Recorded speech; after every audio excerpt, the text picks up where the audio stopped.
Welcome to the Inside Job Podcast, your weekly discussion with people who have interesting jobs. What do they do? How did they embark on their career? And what advice do they have for the rest of us? I'm your host, Sean Kopalakis. I'm a freelance television and digital content producer living in Long Beach, California. I started this thing up a few months ago because I'm a storyteller. I love sharing amazing stories, and I thought this could be a fun hobby to pursue, and that even in the crowded podcast landscape, these kinds of stories would be unique from the more topical and current event-driven podcasts I listen to. I figured that so many of us have jobs we love, jobs that are sometimes hard to explain quickly when people ask us what we do, and this platform could be used to expand a little more while also getting to know people's backgrounds, tastes, and interests. I've had a blast doing this, and if you are listening, then hopefully you've enjoyed hearing some of these stories too. I have two requests for you. If you like the podcast, please leave me a 5-star rating on iTunes. It might help us pop up on a few more lists and get a few more ears on the episodes. And then two, let me know what you like and what you don't like. If you're listening for a reason. Maybe just because you feel pity for me, or maybe because you're friends with somebody who is a guest on the podcast. But either way, I'd love to hear from you. I love feedback. I'm always working to be better at everything that I do. This is a little bit of a longer intro than I usually do before we get to the guests, so just bear with me. Humor me. Just wanted to take a minute and say hello. How you doing? I'm doing pretty good. My life is good. Kids are good. Wife is good. Just spent the weekend up in Mammoth, a tiny resort town in the Sierra Nevadas in the middle of California, for those of you who are not from California. With the amount of snow that has fallen this year, Mammoth's got to be one of the best mountains in the world right now for skiing and snowboarding, and the conditions were just epic. I mean, it was incredible. So much snow on the ground, soft snow, good packed trails, just incredible. And this weekend, temps in the 20s and 30s, no wind, clear skies. You could not have asked for better conditions. You know, being a Florida kid, I never even saw snow until I was 19. Me and my buddies, Hakey and Emmerich, drove from Florida to West Virginia, snowshoe. I rented a snowboard and taught myself how to board. That first day was brutal. I must have fallen 150 times. I remember I hit a patch of ice. They had gone ahead of me, and I hit a patch of ice, fell back, cracked my head, no helmet, nearly knocked myself out. But after a little rest, a little recovery, a little tequila that night, got out there on day 2, and bam, I was cruising down the mountain, no issues, and I was hooked from that moment. I tried to get a board on my feet every year since, but life sometimes gets in the way. The past few years, as my kids have gotten older, I've been able to get out more and more, and this year was actually the first year that both my kids were free and clear of ski school and could hit the mountain with me. We put them both on skis to start. We figured it was easier for them to learn, and they can switch to boards later in life if they choose. And this weekend, they both were incredible. Carter is my oldest, and he's been keeping up with me for a couple of years now. But this was Jack, my younger son. He's 8, first crack, just running the mountain, and he was amazing. And he kept up with us, and by the end of the 2 days, he was, pounding his chest and dabbing down the mountain and just, pointing his skis straight and flying down. And it was really cool, a great experience. We almost made it the whole weekend without incident until a Saturday spill claimed not the kids, but my wife, Holly. She banged her head real good. She may have knocked herself out for a second. She doesn't remember exactly how the fall happened or what position she was in or whatever, even where she hit her head. She's a snowboarder too, and she'll be okay, but it was a little scary. But all in all, a great weekend with some great friends. My buddy Colin is a hero for pulling it all off. All right, back to the lesson at hand. I've been in the sports TV business for 17 years, and this is now the 17th episode of this podcast. But rather than sticking with a sports job, I wanted to branch out. If you know me personally, or you've listened to a few of these podcasts, you know I'm a craft beer lover. I try to check out different breweries and new beers as much as I can. So when a brewery opened about 2 miles from my house a few years ago it was a given that I was going to fall in love with it. And Timeless Pints has been open for about 3.5 years in an industrial area right next to Long Beach Airport. They're technically in Lakewood, but they're basically part of the Long Beach community. Work, kids, and other commitments kind of keep me from being a regular, but I certainly stop by for a pint as often as I can. My favorite beer of theirs, regular beer on tap, is the Expeditious Guest. It's the house IPA. No shocker, it's their most popular beer, as you'll hear. We get into that in the podcast here. I also love the milk chocolate covered cherry stout and the Rocktoberfest seasonals that you end up counting the days until their annual release. So I reached out to the owner and head brewer of Timeless Pints, and sure enough, Chris Sparacio was kind enough to invite me over for a chat. Full disclosure, this was my first remote recording of the podcast. I've got a little digital recorder, took it with me. I usually interview my guests over the phone, but I've been wanting to do them in person. And so this digital recorder is great. It's the omnidirectional microphones pick up really well, but the problem can be the background noise. And so I can control for that here in the home office, but this was a working brewery. So while we chatted, Chris had his assistant in the back cleaning equipment and getting the brewery ready for opening later in the day. Oh, and did I mention that Timeless Pints is located next to the Long Beach Airport?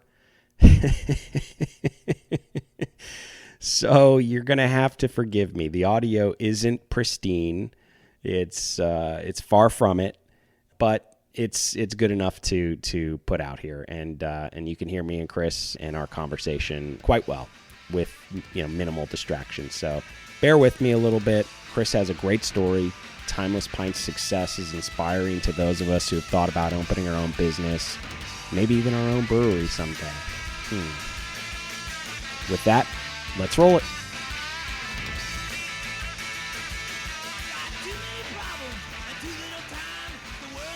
I was a sports television producer for 15, 16 years, and I left my job about 8 months ago and went off freelance, and then started coming up with some other creative projects, and this podcast happens to be one of them. And the premise behind it was cool people with cool jobs. And obviously working in sports television, in sports and in television, I know a lot of people that have cool jobs that people don't necessarily know exactly what they do.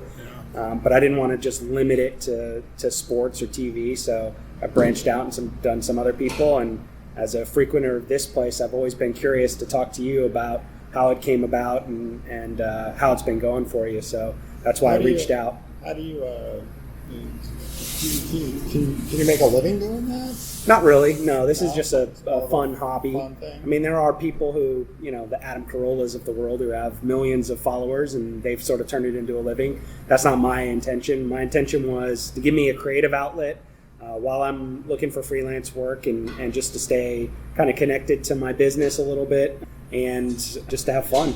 I'm a storyteller, so I like talking to people and getting their stories, and this has allowed me to do that. So like I mentioned, I've been doing this for about 4 or 5 months, these podcasts, and in my chosen profession, people who work in sports, whenever I talk to them, they always, almost every single one of them says, since I was a little kid, I knew I wanted to work in sports. I imagine that's not exactly the story here with you since you were a little kid, but where did this idea come from?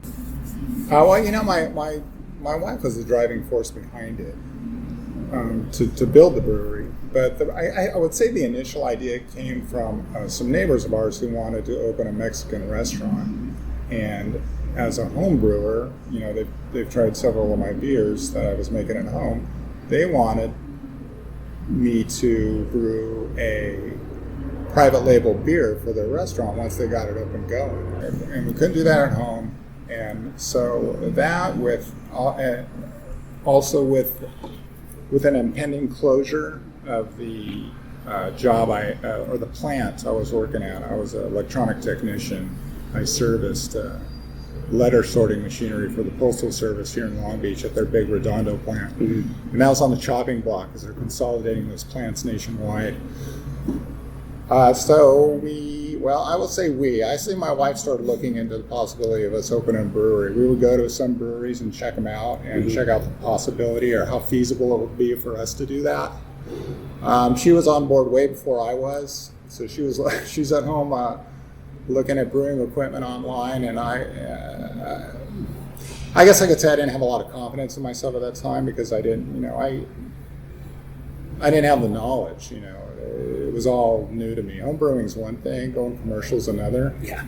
So pretty scary, but we just continued to move forward with it, and it took so long. The longer it took, the more it started to sink in that we could probably do this. And so we just moved forward. We got our licensing, purchased equipment, and I don't know how far you want me to go with this. You said you didn't have the confidence in yourself, but how long had you been homebrewing for? Not that long, and even I was doing, of course, like most home brewers, probably start off with extract brewing, where they can do it on the stovetop. Mm-hmm. Once you get experience, you typically get into all grain brewing, where you're doing it with just grain.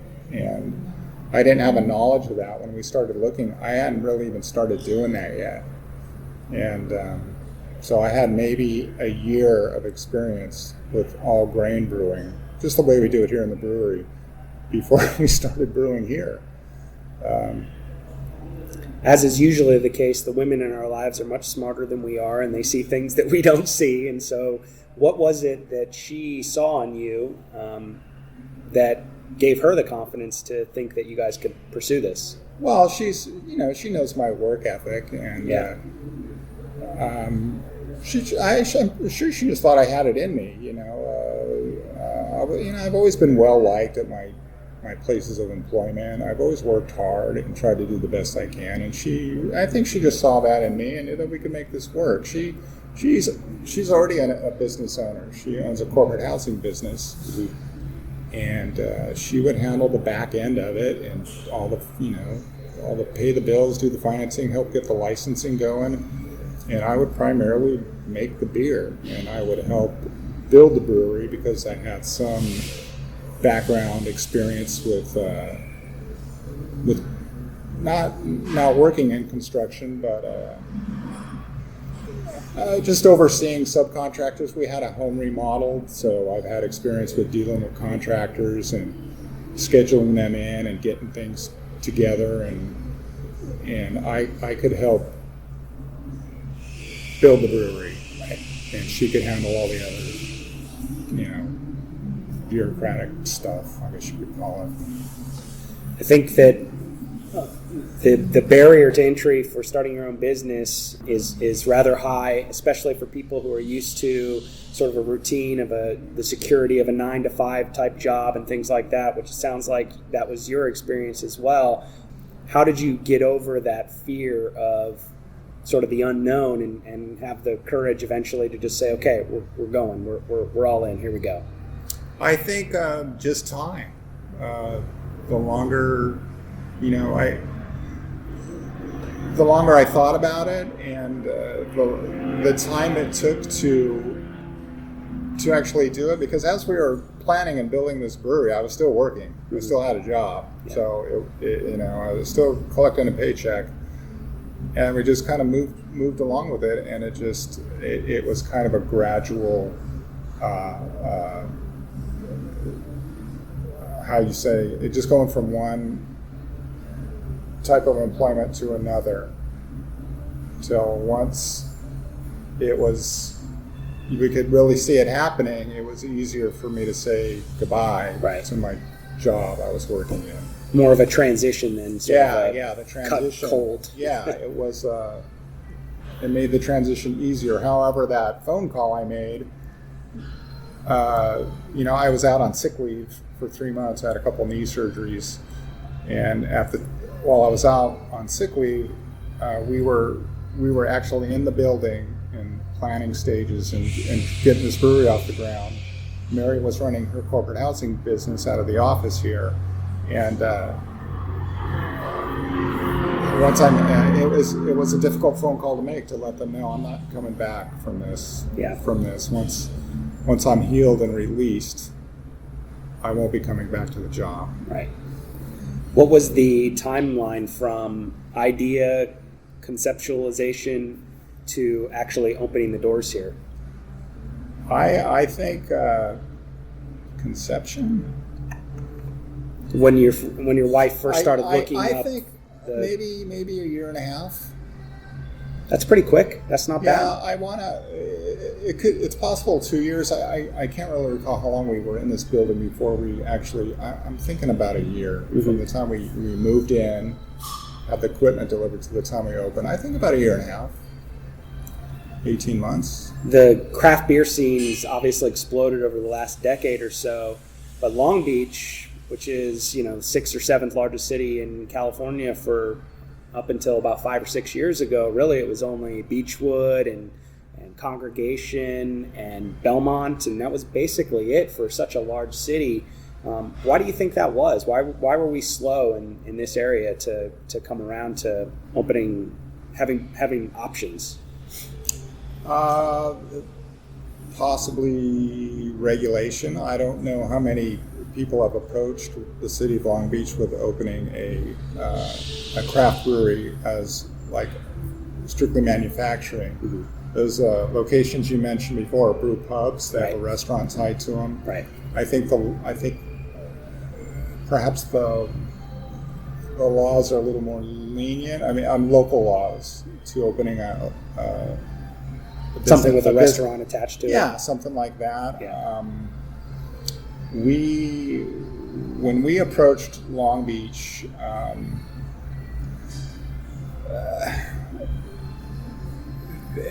they weren't real warm to the idea. It seemed like the planning department, and we remodeled a home in Long Beach, which was it was a nightmare.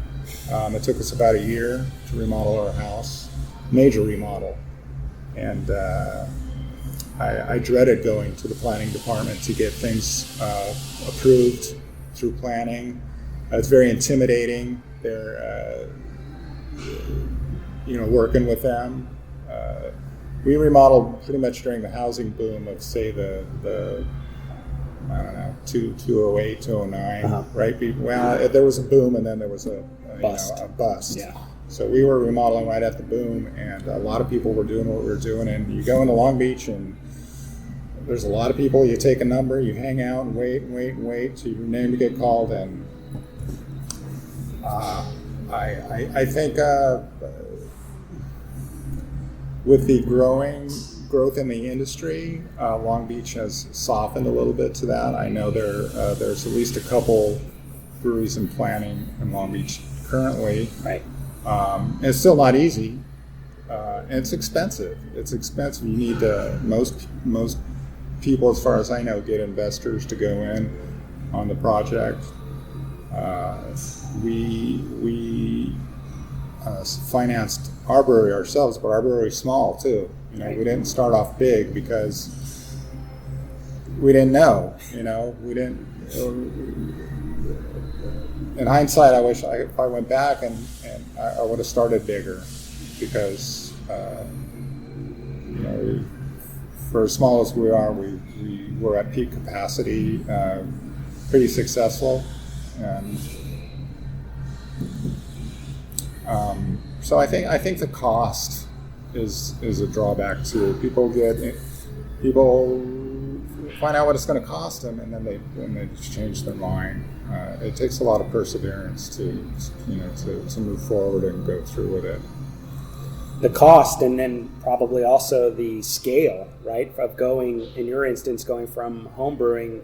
I do a little bit of home brewing. I just can't imagine going from making 5 gallons at a time that I do on my stove to what you have here. What was that learning curve like for you? The process is extremely similar, brewing at home and brewing here. We still do occasional one-off small batches on our pilot system, which is essentially a fancy homebrew system. Yeah. And sometimes that's more nerve-wracking than brewing on the big system. Everything is just scaled up. It's just more. And so we've decided to go with ultimately replace our system with the larger one, because you put in the same amount of time and you're brewing 3 times as much beer, which is much more cost effective. Right. What I had trouble with, and I had to really learn the process, was the fermentation side. Once the beer was made, that was the easier part. Once it was in the fermenter and had to be carbonated, and I guess they would call that cellaring. That was a whole nother learning experience for me, rather than just bottling the beer at home to monitoring the fermentation stage and getting to know your yeasts and how they react and how they differ from one another. So that was a learning experience for me, which I had to do on my own. I did some asking around, talked to some other brewers, but it was a lot of online research and reading and learning how to do it. You mentioned the other places around in Long Beach are brew pubs, but your model is different, obviously, where it's just a tasting room, no food here. You go with the food truck route, which I think is genius because it gives you a diverse menu every single week, that you have a different menu for people. Was that a conscious decision? You didn't want any part of the food and restaurant absolutely, business? Yeah. We didn't want any part of that's a whole nother animal. Yeah. Restaurant. No, we never had any desire or never considered a restaurant of any kind. Yeah, the concept was to manufacture and immediately open with a tasting room, because that's how you make your money, really. There's a much larger profit margin on selling pints of beer than selling kegs of beer. Sure. And to me, a lot of it's a cool vibe. It's a cool hangout. It's almost, you're in this place with all these vats around and all this brewing equipment. It almost seems illegal, like you're hanging out in this place and 1920s prohibition era. You're in this warehouse, which is kind of away from everything else, drinking beer. So that's part of the fun. Yeah. Of it.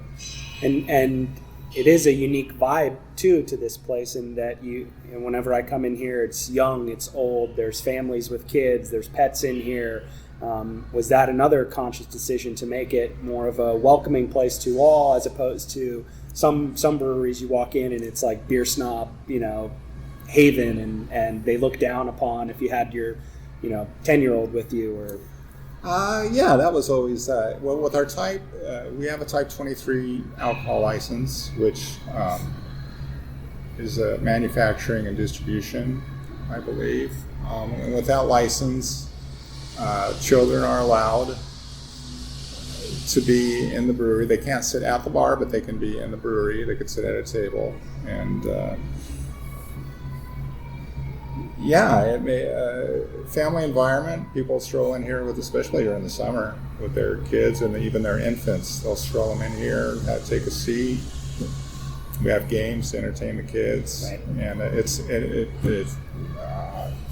it was never anything I would have objected to. It makes it fun. You were originally, when you opened Thursday through Sunday, a few months ago, I think it was, you started Wednesday, maybe it was a year ago, I don't remember exactly. It's been about a year. Okay. Is there plans to go 7 days a week? Are you restricted based on regulations? No, we don't have any restrictions on our license. We're actually permitted to be open every day from like noon or maybe 11 to 9. It's possible in the future, once we've grown more and people are more aware of us, that we could open more frequently, but not at this point. We need, at this time, we need days to brew and to do what we do, and in order to do that, and have the tap room open, we have to come in very, very early. Yeah. And I don't like doing that. Sometimes on Wednesday we have to come in here when we're open. Even though we open at 4, it's the latest day we're open. We have to be in here at 5 to be completely done. The floor's dry. No one's going to slip. And because our brew house is still in the tap room partially, and until we change that, this is the way it has to be. Right. You mentioned you have games here for people. You also have a trivia night on Thursdays and live music on Sundays and the food trucks. Was there, but conspicuously, no televisions? And was there ever a thought to have TVs, or you wanted to keep it more of just a socialization place? Because some places do and some places don't. Yeah, exactly. No, we never considered. We have the music playing, the Pandora in the background. We have a commercial account for that because there's licensing involved. We didn't want to. TVs are a distraction, and we like the fact that people come in here and chat it up. And 5 minutes ago, they were perfect strangers. Yeah. And a lot of people in here, they know each other from being in Timeless Pints. Right. And we love that. And you can't really just put in one TV, because if you have one TV and one, what are you going to put on that everybody can be okay with? Right. and technically, you have to. If you have a TV, you have to pay a licensing fee for that, because you're broadcasting to a large audience. Right. And we just don't want to go that route. And people like the fact that we don't have TVs in here. Some people wish we did, but more are happy that we don't. Sure. Yeah, it seems to have worked for you. The name of the brewery, Timeless Pints, your initial offerings for your beers, the Bear Reader, the Expeditious Guest, a Precarious Proposal, a Swarm and a Hatter, a Taste of Fate. These are very colorful names. Where did you come up with not only the name of the brewery, but then also the names of the beers as you continue to roll them out? We found a company. I believe they're in Pennsylvania. They're called Red Tedemere. This is what they do. I guess I don't know if I would call them a marketing or advertising agency, but what we did was provide them with initial styles of beer that we were going to make, and they came up. So initial style and a description of the beer. This is before we even made it. So this is stuff I just came up with. Like a honey blonde, which ultimately became a Swarm and a Hatter. We gave them. We sent these beers to them, and they come up with the names and a little fable to go along with the name of the beer. Right. We only did that with our. I believe our first six beers, maybe 7. Yeah. And since then, all our, we have our 6 or 7 beers we brew all the time, and then all of our one-offs, I either call it what it is, or I think I've come up with some names for some of them. We don't write the stories anymore. It's right. To go with it, because we usually make them once and then move on to something else. Yeah. But yeah, we did have a company come up with that as with the name of the brewery as well, because we were going to call it Relic, Relic with a Q, and we ran into a trademark problem with another brewery on the East Coast that was calling themselves Relic, and it was recommended to us by a trademark attorney to try, you might want to look for a new name. Yeah. And Red Tedemere helped come up with that name as well. We tried to do a play on Relic, like.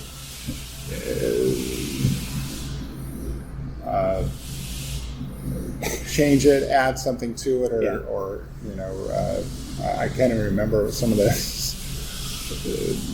the names we tried to come up with, incorporating Relic as well, but it just didn't work. Yeah. Old Relic, which is kind of both the same. They both basically have the same meaning. Right. Exactly. So we Red Tedemere helped come up with. They gave us a list of names, and I don't know how breweries name themselves, but it's not easy coming up with names. It's even for beers, coming up with names all the time. And I know the industry has run into the industry is running out of ideas to come up with it, especially IPAs, right? Because there's so many out there. So.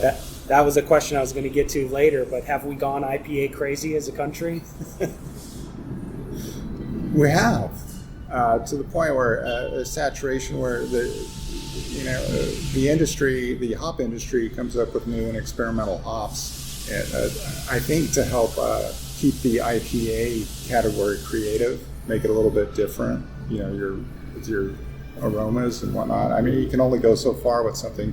A lot of them start to taste the same. Yeah. I know at the Great American Beer Festival in Denver, the IPA category has grows every year to where they're up to, I don't know, maybe close to 300 entries across the country in the IPA category. And it's a long shot to win that category. Yeah.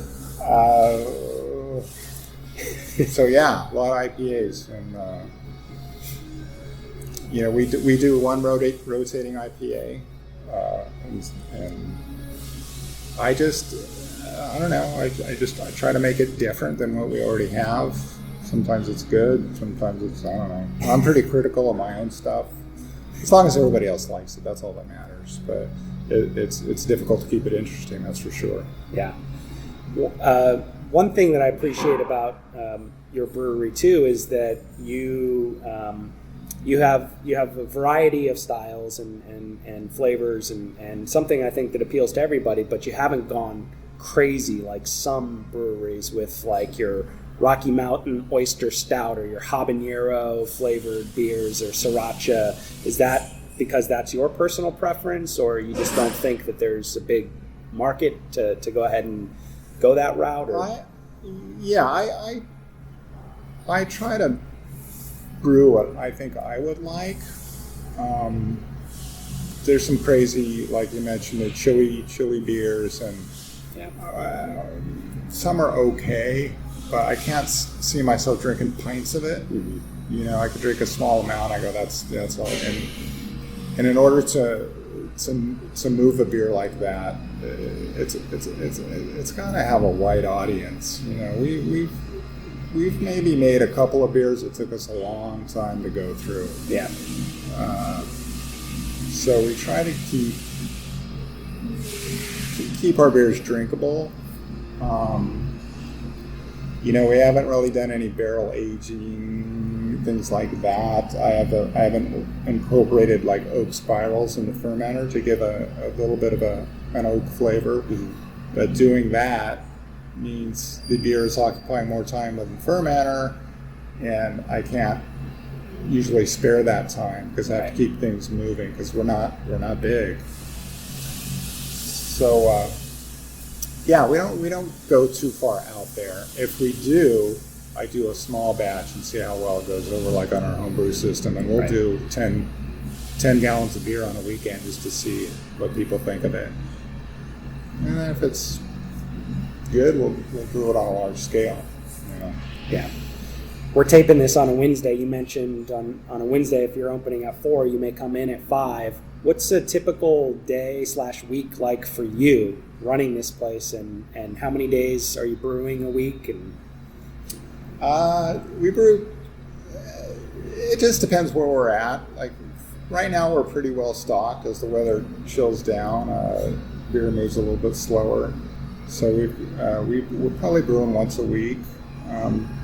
When we do a large batch, we have a 5 and 10 barrel fermenter, so we have to double batch the 10 barrel for the 10 barrel fermenter to fill it. So we'll brew 2 days in a row to fill that. Mm-hmm. So we'll brew twice a week in that instance. Very rarely or occasionally we'll brew 3 times in a week. The rest of that week we'll spend a day cleaning fermenters, washing kegs. 1 day a week, sometimes twice a week, kegging beer. Then we keg the beer. As soon as the beer's kegged, we have to clean the fermenter and get it going. So, the brewing industry is primarily cleaning. There's a lot of cleaning. And we do more cleaning than brewing, I would have to say. Of course. What's the favorite beer that you've made? Oh, that's a tough one. I love a lot of them. I'm pretty partial to our Huckleberry Oatmeal Stout. I don't know what's one of my favorites. It depends on It really just depends on my mood. I think some of our best beers is our Belgian wit beer. Our Honey Blonde is really good. I have to be in the mood for an IPA. Our Expeditious Guest is our most popular beer. Yeah. I drink it when I'm in the mood for it, when I'm in the mood for an IPA. On the flip side, what's a beer that you experimented with and it came out and you were just like, I can't do this? Well, our first holiday beer was a what do we call it? Winter Festive Ale, I think we called it. It was really horrible. When it was fermenting, or when I made it, I thought I might have to dump it. Yeah. The whole batch. Wow. I was experimenting with different flavors, and I should have tested it first, because I used a pecan flavoring in it that I was going to order it from one company. It turned out I couldn't get it, so I had to quickly order it from another company. And it really essentially turned out to be a completely different product. And when I used it, it was extremely overpowering. And so I didn't dump the beer. We ultimately went through it all, and believe it or not, there were people that loved it. Of course. And but I was I didn't like it. That was probably the worst beer. That was our first, like I said, it was our first holiday beer. We have two beers, our Precarious Proposal and our Taste of Fate, which have really been difficult for me to get the way I want them to be. I think I finally got our amber the way it is. I think for 3 years I've been tweaking those beers every time I make them. We're now using some smoked malt in the Taste of Fate, because I wanted it to be I wanted it to really distinguish it from any other red IPAs, because red IPAs, to me, taste very similar. Yeah. And when I went to the smoked malt, a lot of people didn't like it. A lot of Taste of Fate lovers didn't like the change. But then there were people who were trying it for the first time and loved it. Right. So they didn't have anything to compare it to. So in order to please our current Taste of Fate lovers, I guess I scaled back on the smoked malt a little bit. I didn't find it overwhelming, but I guess some people did, and we'll see how that goes. And ultimately, I may take it out altogether. I don't know yet, but we just made it again this week, and it's a good beer. It's just, there's something, those two beers I just struggled with, but to get them the way I want them. A lot of one-off beers we do, they come out fine. They're just this is what it is. But when it's something I want to have on tap all the time, this just isn't right yet. So the ambers, the Precarious Proposal's done. The Taste of Fate is close, and we're almost there with that. But you don't do that with any of the other beers. No, you get them to a point, you like it, and you keep it the same. I've been, at least for me, fortunate enough to get our others.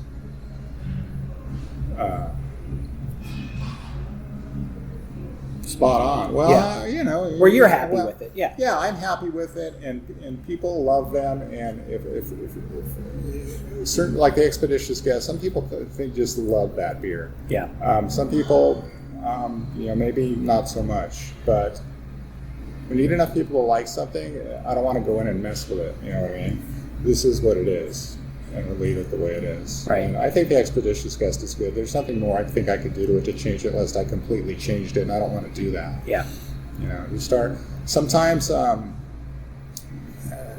when you're making a beer, I order the materials to brew with, and sometimes the distributor is out of something, and I have to substitute maybe a brand. It's the same malt, but maybe in a different brand, and it might be a little bit different, which of course might slightly affect the flavor of the beer, but I don't really have control over that. And then we'll go from one crop year of hops, Cascade hops, for example, to a new crop year, and maybe they taste a little bit different. Yeah. They're still Cascade, but they're different. Right. And that affects things. And we make adjustments sometimes for that, if we have to. But it is what it is. It's just, and I know consistency is important, but it's not always easy to stay consistent. Sure. I noticed a few months ago that you'd started bottling your beers and selling them by the bottle. I've seen on draft in a couple of different places around town. What are some of the next avenues of distribution that you're looking at for getting your product out there? Well, we're really at capacity. Yeah. I might possibly look into considering some of our very low. I think we're in 8 bars and restaurants right now, and some of the, maybe a couple of them that have been most loyal to us, I might consider selling them some bottles, because we're still doing everything manually. Yeah. And if we start going through a lot of bottles, I'm not going to be able to keep up. Right. And until we really expand our system, we can't really take on any new accounts either. We're really at capacity right now. If someone really wants, we don't go out looking for business. If someone comes in here and goes, I'd really like to put your beer in our bar, and depending on what they're interested in, we probably pull it off. Right. But we don't go out looking for new business right now. Is that something, expansion, is that something you're looking into down the road? Yeah, we're currently working with an architect to reinforce our roof to replace our glycol chiller, which is a start. We can't expand our fermentation until we replace that. And this year, our hope is to purchase a new system and get that going. Hopefully, maybe by summer. But sometimes it's not. It's easier said than done. We're looking into some financing to help us out with that a little bit, because we don't want to be in debt, and we don't want to ask outside investors to contribute to our brewery, because we want to keep it our own, and if it means keeping it small, then that's the way it'll be. Just in the last year in Long Beach, you've had Ballast Point has opened up. I know Smog City, there's been a lot of other craft beer bars that have popped up, the Beer Belly downtown and places like that. Do you think that the craft beer business is still growing and expanding, and that these other operations kind of help the whole scene around here? Or are we going to get to a point where we get to sort of saturation or oversaturation? That's a pretty common question. I don't know. I think people, especially if we're just talking about craft beer, people will go and check out a new place, check out what they got, check out the scene. I know that was definitely the case with Ballast Point. There's a lot of talk, hey, have you been to the new Ballast Point place yet? Yeah. And I think you could probably see our business drop off a little bit temporarily. People go check out these new places, and then it kind of comes back. Mm-hmm. I think sometimes people make the rounds. They'll go, we're going to go to Timeless Pints, and then we're going to go we're going to go over to Steelcase and check out Smog City's place. Right. I think it's a good thing. We can't, you never want too much competition, or I don't know. We don't want a brewery opening next door to us, but of course.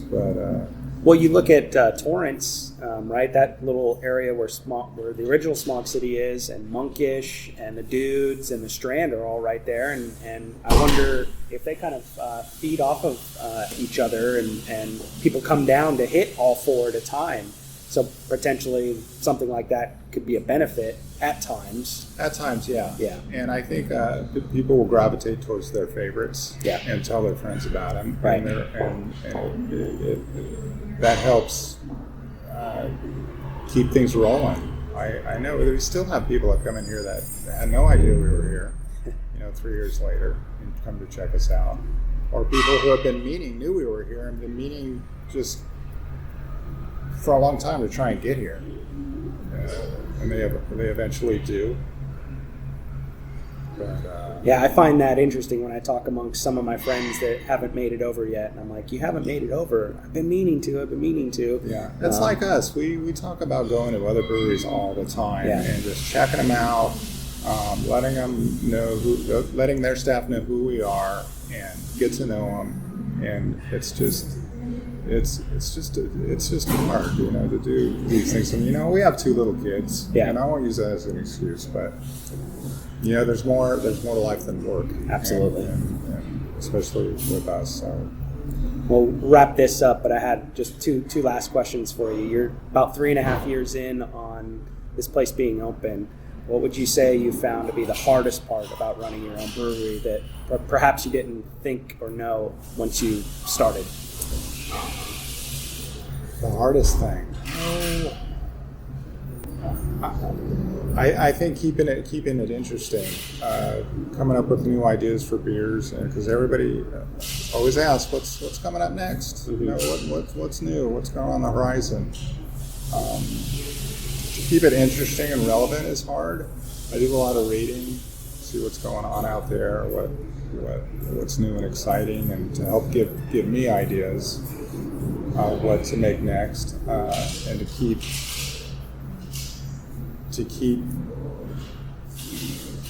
beers. I think in tune with the season. Cold weather gets cold, you make your dark, heavier beers. Yeah. And when it starts getting hot, people want the lighter, refreshing beers. The job itself can be very physical at times, cleaning and brewing. I was doing a lot of it for a while myself. I was doing everything myself. Yeah. I have a assistant brewer now, which helps tremendously. But that's taken a huge load off me. I can concentrate more on the business, the ordering. Because I do a lot of the ordering. I keep all our stuff stocked, all our promotional items and brewing materials and whatnot. Yeah. So having good help has been. We've been very fortunate. We've got a great staff. Yeah, you do. They're super friendly. Anytime you come in, what would you say is the most rewarding part about running your own brewery? The most rewarding part is people enjoying what you've created is the most rewarding. People will come in here. I come in here and I see this place packed. It's the greatest feeling ever. I'm very. I'm pretty low key. I don't. It's humbling. I'm very appreciative of it.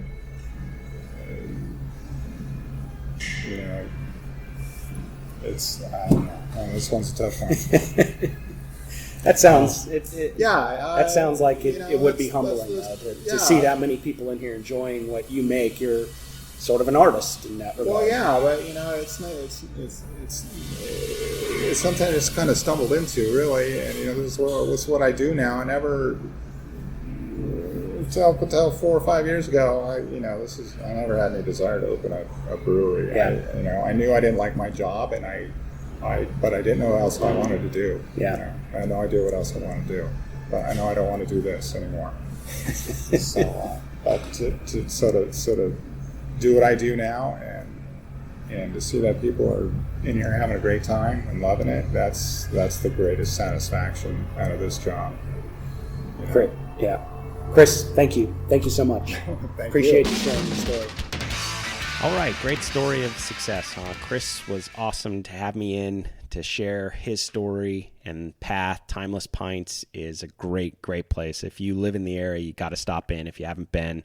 If you ever visit Long Beach, it's a $3 Lyft ride from the airport to TP's tasting room.